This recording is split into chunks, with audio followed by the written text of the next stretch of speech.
Hello and welcome to You Love Us. In a very special episode, a bit of a diversion from the usual examine the discography. I'm joined by Paralympian Bert Sheffield, 3 times Paralympics, 3 times World Championships. That's a mouthful, that. And that's before I even get near a horse. Hello, Bert. Hi, Phil. How are you? I'm really good, thanks. How are you today? Oh, I'm wet through from doing my sport. That's how life goes. I think I've been soaked 3 times today. Oh, It's glamorous life, One thing, just to clarify, you represent Canada in the sport. Yeah.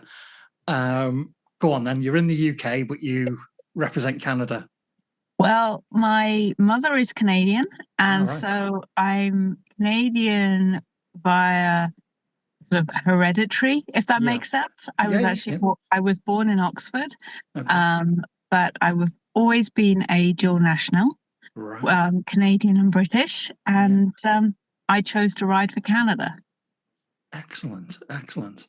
Now, being a Paralympian is obviously somewhat different to being an Olympian, as being an outsider, as being the average man on the street. It always strikes me as it's something that needs maybe a little bit more passion and a little bit more commitment, because you've been given an extra set of challenges in life. Can you tell us about how you got into the sport?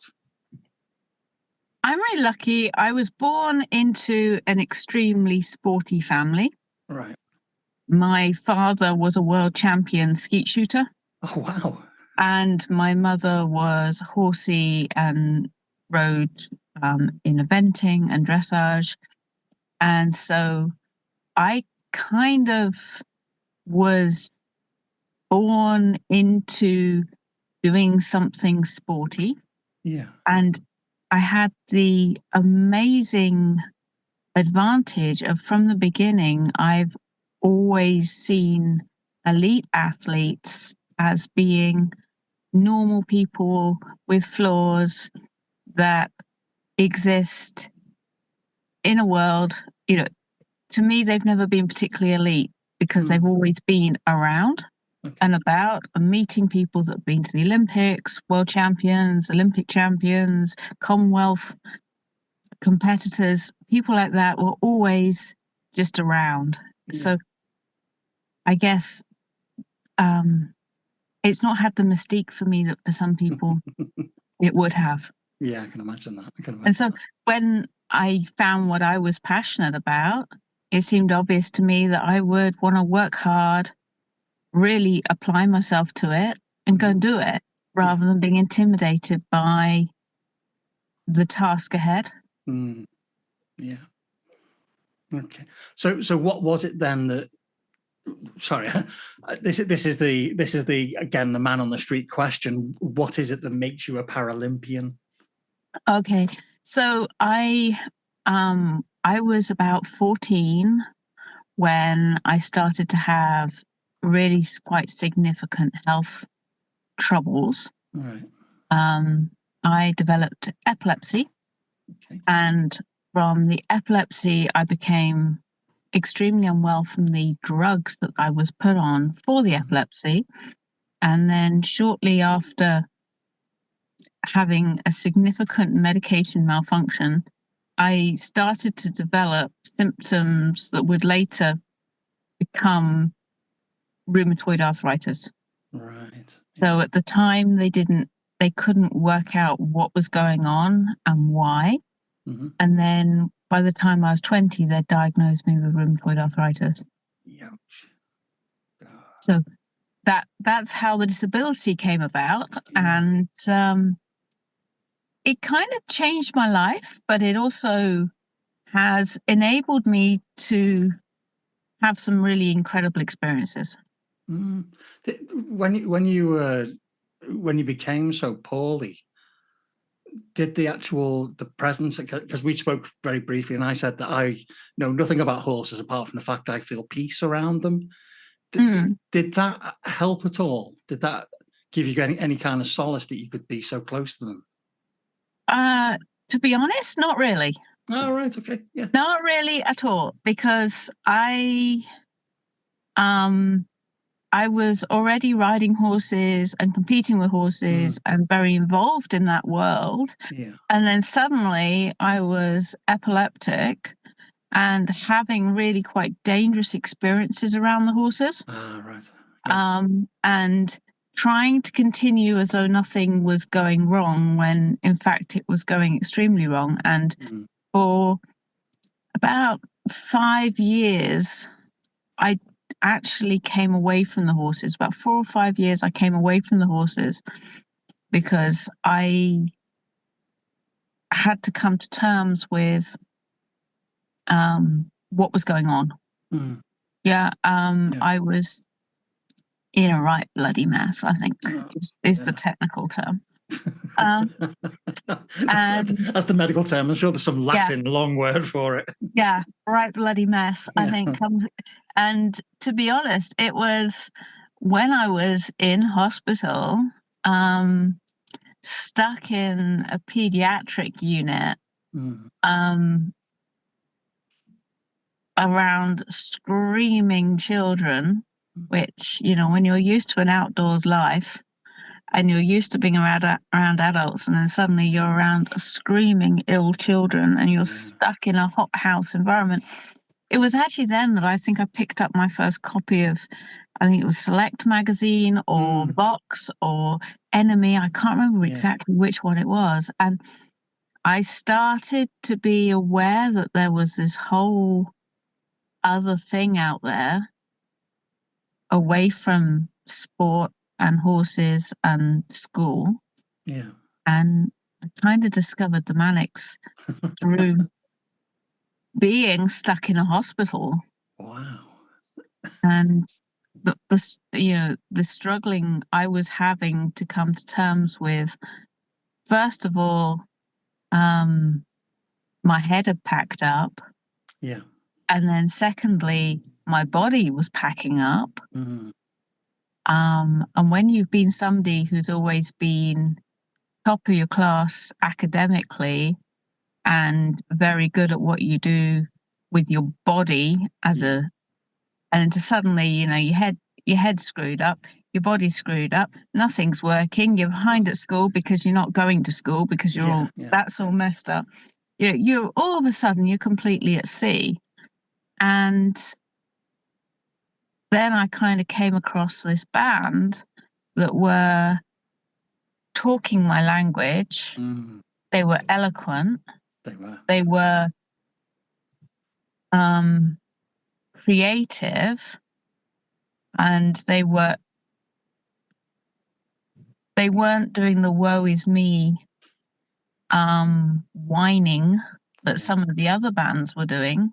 There was a lot of shoegazing, wasn't there? There was a lot of shoegazing then. Yeah. There was a lot of that, and there was also that kind of self-depreciating kind of whinginess. Yeah.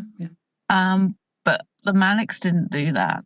They were talking about big issues that were in the world. They were angry, which I was. Yeah. Yeah, you know, frustrated, angry, and incredibly interesting. And they were defiant. And that strength, that defiance really clicked with me. And I've always been quite a rebellious, defiant kind of character. And the Manics lyrics and some of that very hard guitar sound. I absolutely love that hard guitar sound. Yeah. It just resonated so fantastically, and it just hit me at the right time. Yeah, that serendipity, it just hit me at the right time, the right attitude. Yeah. And also, I mean, when you're at that teenage stage, something that terrifies your parents is quite appealing, is it not? Oh, absolutely. Anything that you shouldn't be doing or shouldn't have is the thing that you want to do and desperately want to have. And you know, your parents are always, don't listen to that music. There are some things that my daughter, now my daughter's 34 now, but when she was younger, she would listen to some stuff and I'd go, don't listen to that, listen to this instead. And I found myself repeating the mistakes my parents had made. Yeah, why can't you like nice music? Yeah. That was why can't you like nice music? Yeah. Why do you have to listen to stuff that sounds so horrible? Why are they just screaming? Yeah, that stuff. And it was kind of like, well, it's kind of a reflection of my head is screaming, right? Yeah. And that finding solidarity within a sound and a lyrical landscape was just brilliant to me. Yeah. So did you get in at Generation Terrorist? Is that where you? No, unfortunately not. I was just a little bit too young for that. Okay. I got in at Holy Bible. Oh wow. That's a real baptism by fire, isn't it? Yeah. I got in. The magazines were showing the promo stuff for Holy Bible. So Yeah, well, if you're going to do something, do it right. Go big or go home, I think is a cracking saying there. And I do feel a bit for the modern kids. Some of the teenagers now I'm like, Yeah. Yeah. There aren't that many bands that are dressing up as IRA terrorists. There certainly isn't no balaclavas on Top of the Pops. Well, there's no Top of the Pops anymore, is there? So, no. So going in at the Holy Bible, and that was a stage for the band where Richie he wasn't terribly well within himself and was writing some of his darkest lyrics at that time, and obviously the music had to match that. So was there a song or a track that immediately resonated with you, that when you put the album on, was the one song that jumped out at you? It's always been like for my personal song, it's always been Of Walking Abortion. Oh wow, yeah, good choice. There's something about Of Walking Abortion that I'm not going to pretend I know what it's about. Yeah. Yeah. I'd love to be able to go, oh yeah, well, it's obviously it's this. It's this experience at this age and it's doing that.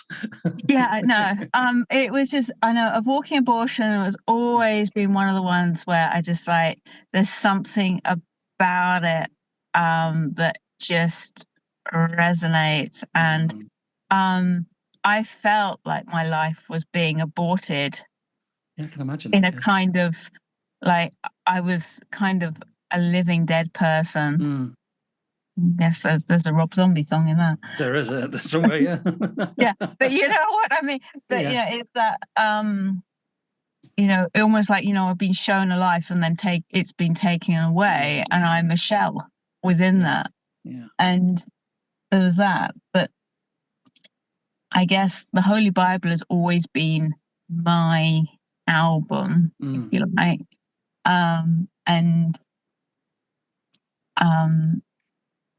It's funny to me that it's like my fight song now is faster, and it's always been faster all my international career. And I started competing internationally in 2012. It's been faster. Now, faster is not a song that I particularly like, weirdly. Yeah. I've never but it connects to me when I'm competing.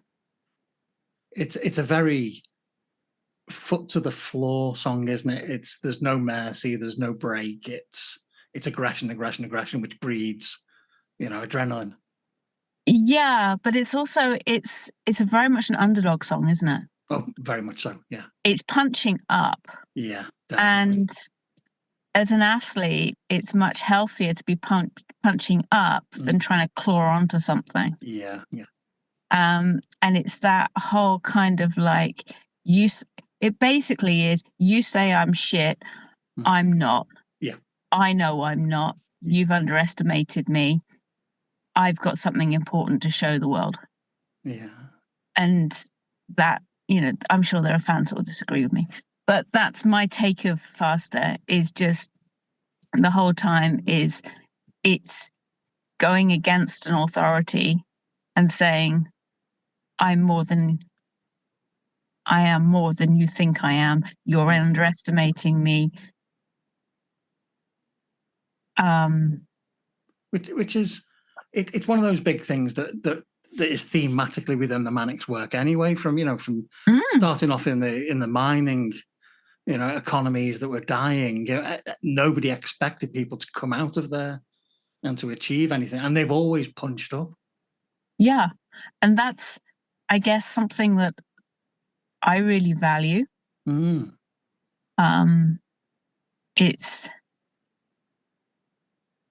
I find it very much more productive to be an underdog pushing. Yeah. It's that thing of like, if you've made it, if you feel you've made it, then you've lost, and yeah, I love that. I love that pushing. I love that creative process of trying to be more, trying to work harder, trying to find the gaps, trying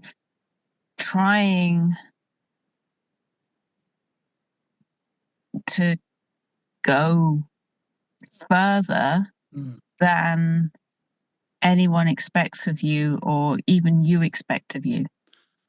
Yeah. And I think that for me, I would say that out of all the Manics catalogue, that is one of those songs that would definitely drive me.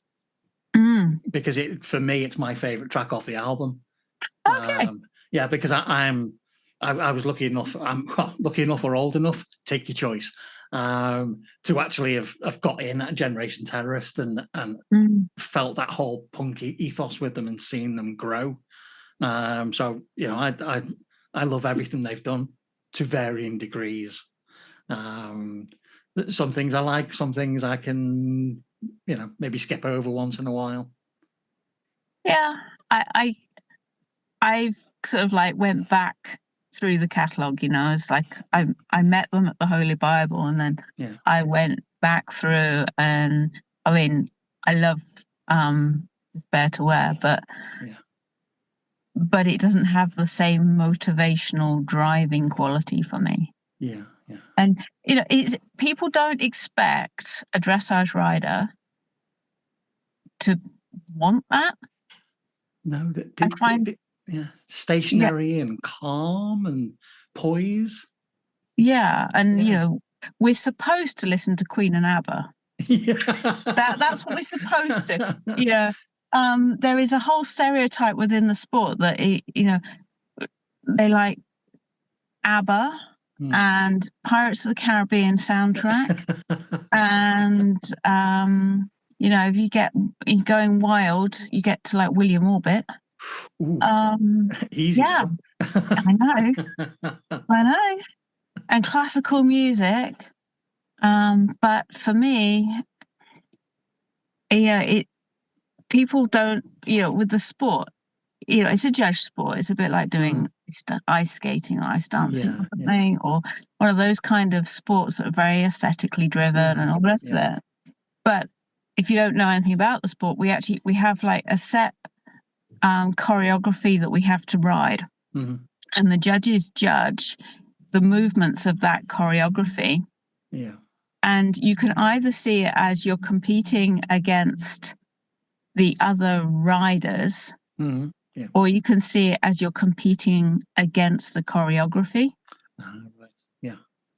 And because I see it very much as an artistic process, you take a raw horse and you train it to be more gymnastic than it is by nature, more obedient than it is by nature, more fitter, stronger than it is. And also, you asking to do things that in many ways are against the nature of a horse. Going into a stadium full of people is very anti what a horse would naturally want to do, which is walk around the plains of somewhere eating grass with its friends.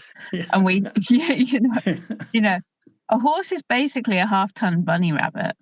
If you think of it, it's basically a half-ton bunny rabbit, and we're training it to be a ballet dancer. That's a great analogy. That it really is. It's quite a jump for them, and also you think they're a prey animal. And when they go into that stadium, they might have 10,000, 20,000, 50,000 people staring at them, judging them. And for a prey animal, that's incredibly scary because that's basically they're surrounded by predators. Oh, it must be like a lobster in a tank in a restaurant. Exactly. And we're training them to trust us and to be able to keep their heads in that situation. So, as I see it as, my horse and I, we stand shoulder to shoulder. We go into battle together. We go and battle our way through this choreography on the sand. Yeah.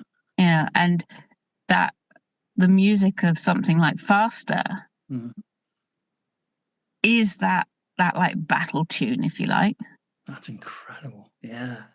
I can see it. I can actually hear in my head. I don't know what it says about my head, but I can actually hear Faster playing whilst you're training or actually performing. Yeah. And when I first started with the Canadian team, I really didn't get on with our team coach. Right. She was incredibly difficult with me, and the number of times I was just like, I just want to quit and go home. I can't be asked for this shit. And basically sort of I put Faster on and scream or something. And scream out at the top of my lungs or something. And you just like, it is that whole thing of sort of like, you underestimate me, you can fuck off. And is it fair to say then that you've used Faster within your sport? Have you used it within your health as well? Has it helped you to push yourself further than you thought you could go? I don't really know, because like health wise, I'm not very good at being ill. Oh, right. Okay. You want to be outside with the horses. You don't want to be sitting indoors, do you?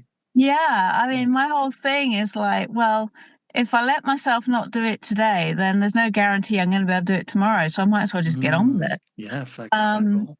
And, people go, oh, but don't you get tired? And it's like, yes, I do get tired. Fatigue is a big part of it. But, that's when I go to sleep. Yeah. And then I get up and I do it again. And I'll still be tired, but I'm not going to be less tired if I do more sleeping. So I might as well just get on with it. You understand your conditions and your abilities. Yeah, that's a great. Yeah. And sorry. I was just going to say a bit of a call back to what you were saying before about going into the arena with the horse and pushing yourselves and performing and learning a choreography. And sometimes the horse being something it's not supposed to be or doesn't want to be or wasn't born to be. It sounds like building a band. The Manics themselves were born to be the children of miners or teachers. Nobody thought they'd ever stand on a world stage, and it's through training and desire that they've actually got themselves there. And they stand in front of 50,000 people, and they're a prey animal. They're judged on their performances. So I can see where you get that link with them straight away. Oh, I love performing. I really do. I love performing. I'm quite introvert in my daily life, but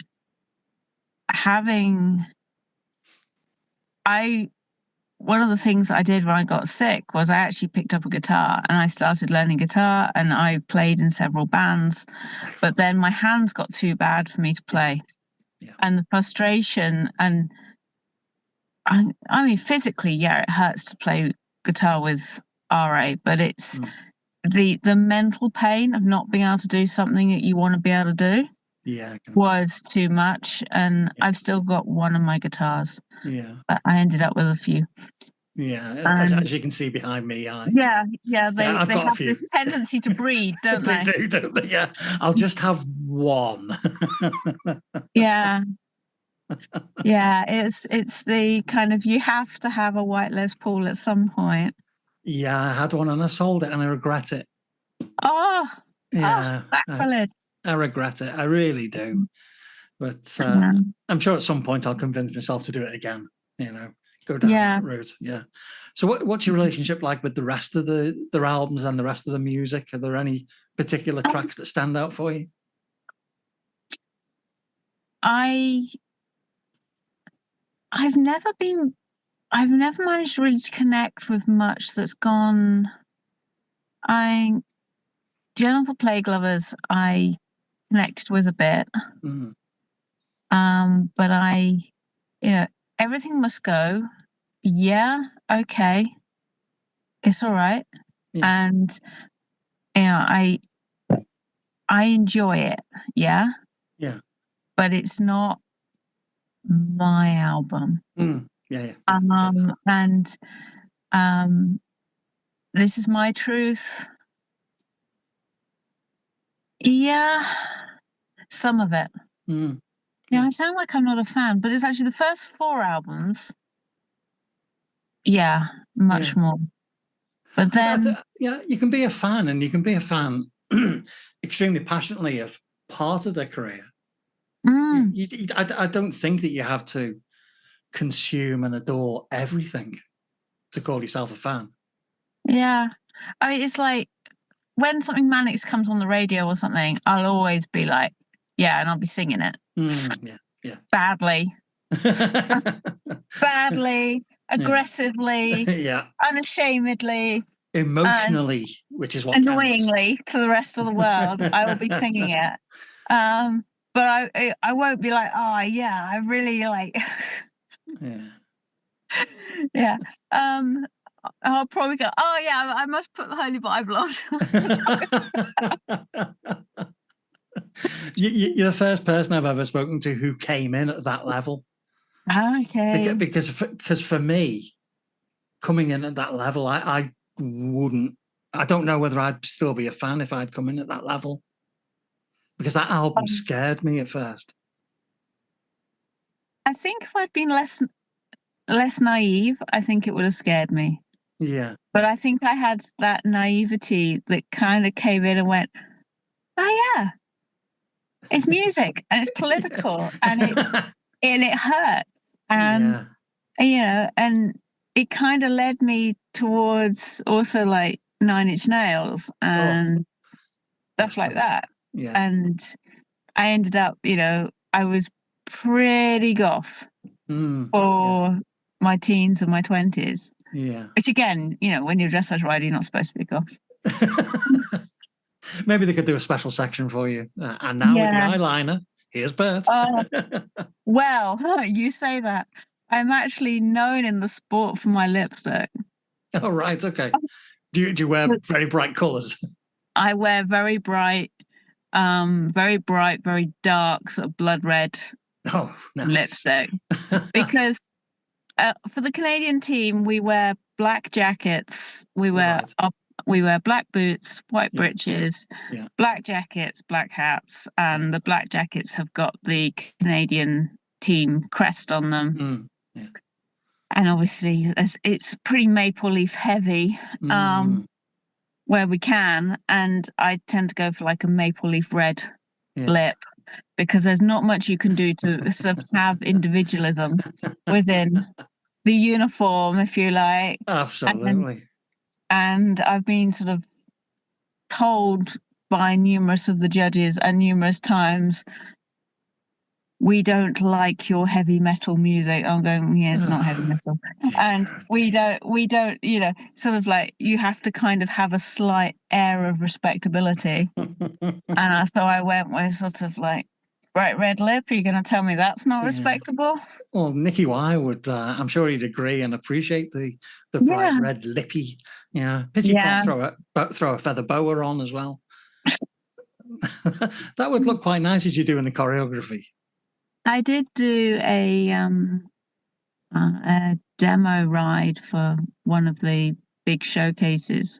I kind of went a bit Depeche Mode inspired.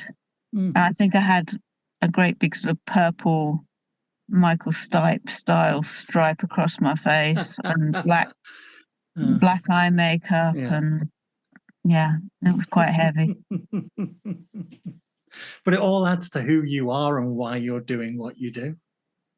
You know, Yeah. it's you can't keep everything inside all the time, and that's what the Manics taught us, isn't it? They taught us it's better to talk about things, scream about things, sing about things than It's internalize. getting it out, isn't it? Yeah. You know, it's you got to get the pain out. You got to get who you are out, Yeah. and everybody has life experience.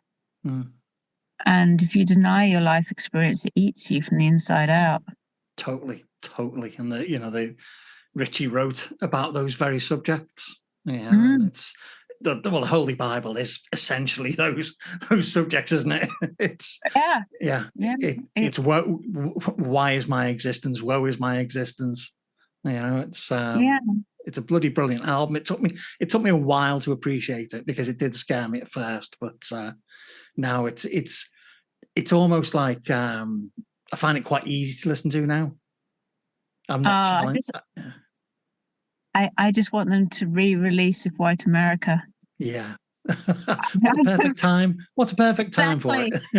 Exactly. I want them to do like an update and a re-release, and I mean you could have a hell of a good video on that. Oh, couldn't you just? And a great cover to the album or the single re-release, you know. Wouldn't it be amazing? Yeah, it might be a bit orange. Yeah, it might have a slight Chizo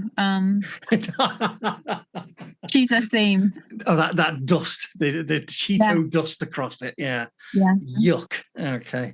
So what have you got coming up then? Are you getting ready for the next Paralympics? Sorry. Well, next year is a World Championships year for us. Yeah. We don't have a European Championships because I'm Canadian. Of course. And we're not included in the Parapan, which is the Pan American Games equivalent of the Paralympics. Okay. Our sport's not in that. So we have, in each 4-year cycle, we have 2 years off, essentially, where we still compete internationally. We just don't have a championship.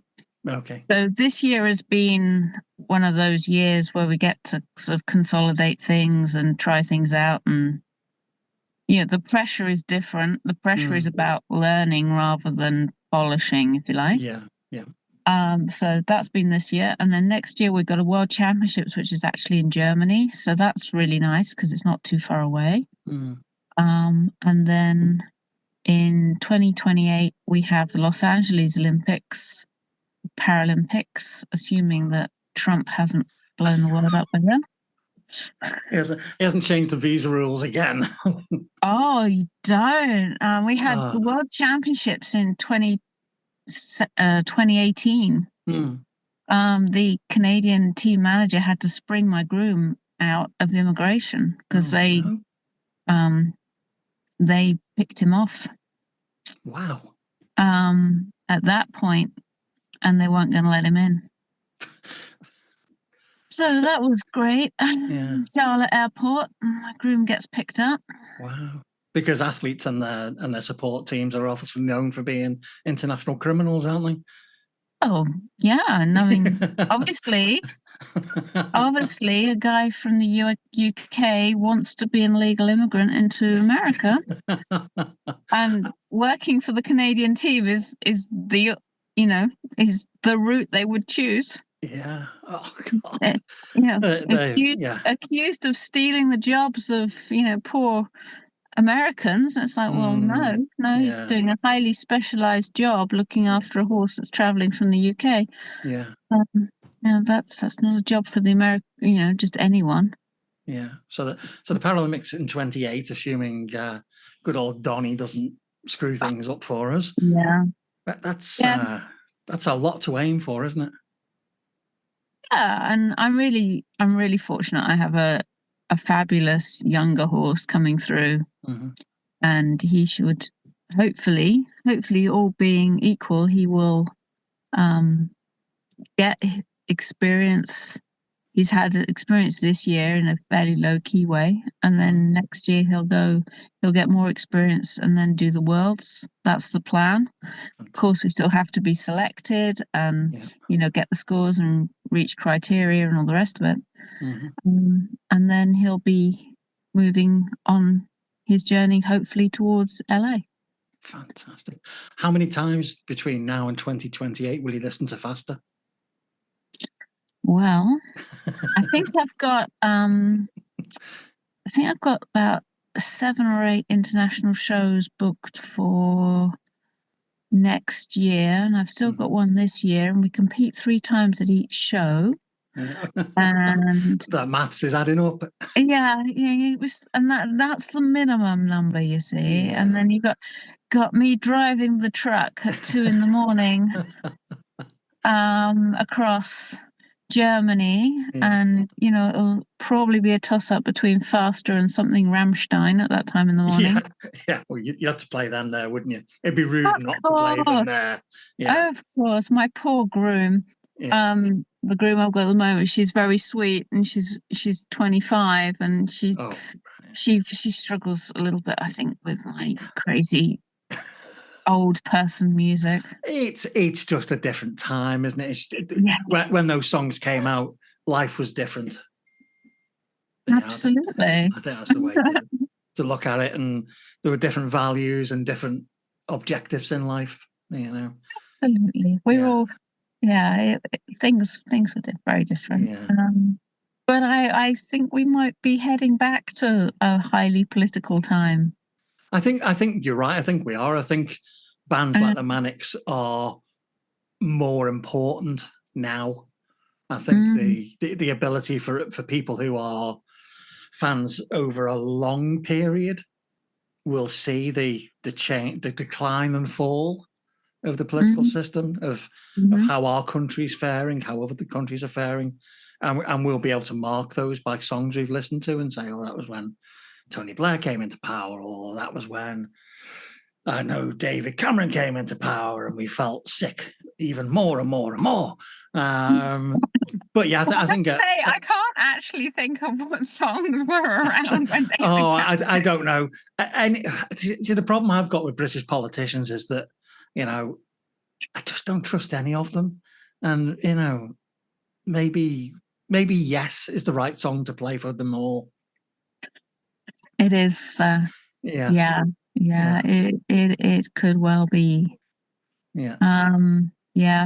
I think the Mandelson scandal that's come out in the last couple of days is. Oh, it's just awful. It's just awful. It really is. It's so predictable. It's a shame. It really is. So everybody can find you on Facebook. Your website is hearthorsedressage.com. Yeah, I have Heart Horse Dressage, and so on my Facebook, I'm either Heart Horse Dressage or I'm Bert Sheffield Para Equestrian Rider, which tends to be more my athlete page, whereas Heart Horse is more my coaching. And I should probably share more stuff cross between them, but I end up doing sort of separating it a bit so that it's got a bit more, stays a bit more relevant to the people looking for various different things. Yeah. I think one of the things Para Equestrian. Para Equestrian, yeah. Right. I'd never thought of combining those two words. Para Equestrian is what we're technically called. Yeah. We call it para dressage because otherwise people don't know what we actually do. That we just prance around a sandpit. But para equestrian is what it's like. Its legal definition is, if you like. But one of the things we do, I should really have spoken about this more earlier, I suppose, is we do a freestyle to music. Excellent. As our third competition of each competition. A third part of our competition, and it's the final for our individual medals or individual whatever. And we get to choose the music and we get to choose the choreography, and I have yet to do a Manics one. I've yet to do a Manics one, and I have been trying to work out how to work it in, and I nearly managed to do something for Paris, and then we bottled it. Can you tell us what track you were going to use? I was going to use Awesome Song. Oh, what a wonderful song. Oh, my word. Because it would be sort of softly swinging along rather than being too abrasive. Yeah. Yeah, I mean, I can actually see that one working because it has got that swing, as you said, to it. Yeah, that's a Yeah, it really good idea. sounds like the sort of I always think autumn song sounds like the leaves in a canopy. Mm, You know, like when you walk through the woods yeah, and you yeah. can hear the leaves moving in the canopy above you. I always think autumn song always reminds me of that. Have you ever thought about writing songs yourself? I tried, but it's not it's not my thing. I was going to say, because you've got a good turn of phrase, it might be worth. I'm not I always struggled with English lit Right, and okay. yeah, you know, the poetry I like is poetry that's ugly. Mm, The art I like when, you know, I did fine art and I did fine art and I also did politics and public policy. okay. And, you know, the art I like tends to be abrasive. Mm, You know, I love Patrick's poems. Some of them I just love. mm, And I love them when they're sort of simple and spiky. yeah, yeah. Um, and just anything that's got like a simplicity and a cleanliness to it and a spikiness. I love that. I think you are qualifying yourself as the sixth member of the Manics at this rate. I really do. Oh, the Manics are about words, and I'm not. Words are not No, my but thing. you could be the person that's about the ethos, the mission statements, the ethereal. I can talk crab. Crab. Isn't that sometimes the definition of ethereal? Yeah. Oh, Bert, thank you ever so much. I never thought I'd get to speak to somebody that does what you do. I never thought anybody would be interested in coming onto this little podcast of mine, but I really appreciate your time. It's been a wonderful experience meeting you and hearing your story. It's very kind of you to have me on, and I tell you what, I think it's an under-tapped side of the Manics community is there are so many athletes that are Manics on the quiet, you know, Right, okay. that have a Manics history on the quiet. Yeah. You know, Okay. the Manic Street Preachers have supported so many people through adversity, and you have to be just a little bit mad, and you probably have gone through a shit ton of adversity to end up being an athlete. Yeah, And I completely concur with that. I say that seeing the Manics for the first time gave me the ability to turn a corner in my life. exactly. Which I didn't believe I had it in me at the time. And seeing them gave me that strength or that vision that I needed. So yeah, I completely concur about them and adversity. Yeah, and the strength they give people to believe in themselves, even when it's inconvenient to the people around them to believe in yourself. Yeah. And I know several athletes who are utterly incredible. Yeah. That the Manics have been a massive influence on their lives, and I'm sure they would have been incredible anyway. But it's still, yeah. They're a motivating kind of misery, right? They are, yeah. Yeah, and that I think is the magic of them to me anyway, is they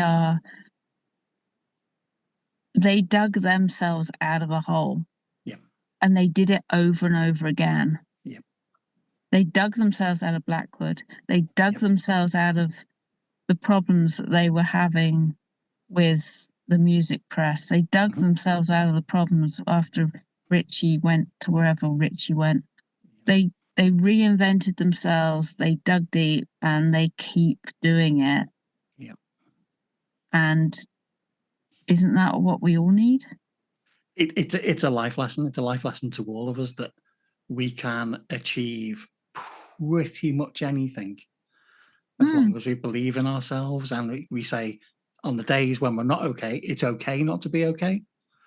Yeah. But tomorrow I'm going to try to be better, harder, faster. Exactly. And also they did it without people pleasing.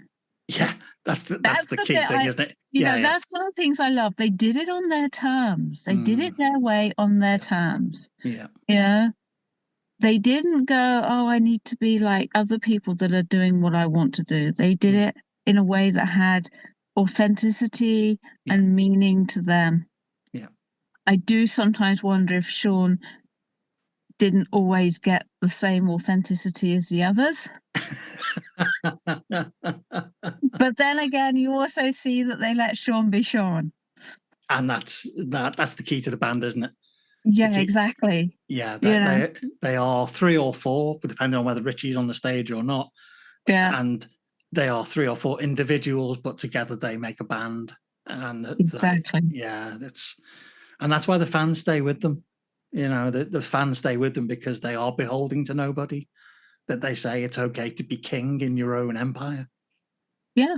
Yeah. Yeah. They are incredibly special. And I mean, I would love them to do my freestyle music. I mean, I always say, oh, I really want to get hold of All or Nothing and see whether or not I can get them to, help me with my freestyle music. Yeah, that would be insane. Reach out to them. You know, they wrote a song for Kylie Minogue, for good's sake. You know, they've helped many people. Kylie's a little bit more influential than I don't think she was at the time. I think she was on a bit of a downturn when they did that song with her. But yeah, no, she was just, she was just hibernating a little. Yeah, just being a little Aussie waiting for somebody to give her a hand. Yeah. Well, you've been amazing. You've been awesome. You've shared great stories, great tales, passion, love, everything. Thank you ever so much. You know, if there are any other athletes listening that want to share their love of the Manics, then come along. You know, I think, well, I've enjoyed this. You know, if our listener enjoys it as well, then job done. Well, I hope so. I've really enjoyed it. It's been lovely sharing with you. And thank you. Yeah, I hope that it strikes a chord with somebody else as well. I'm sure it will. Thank you very much, Bert. Thank you.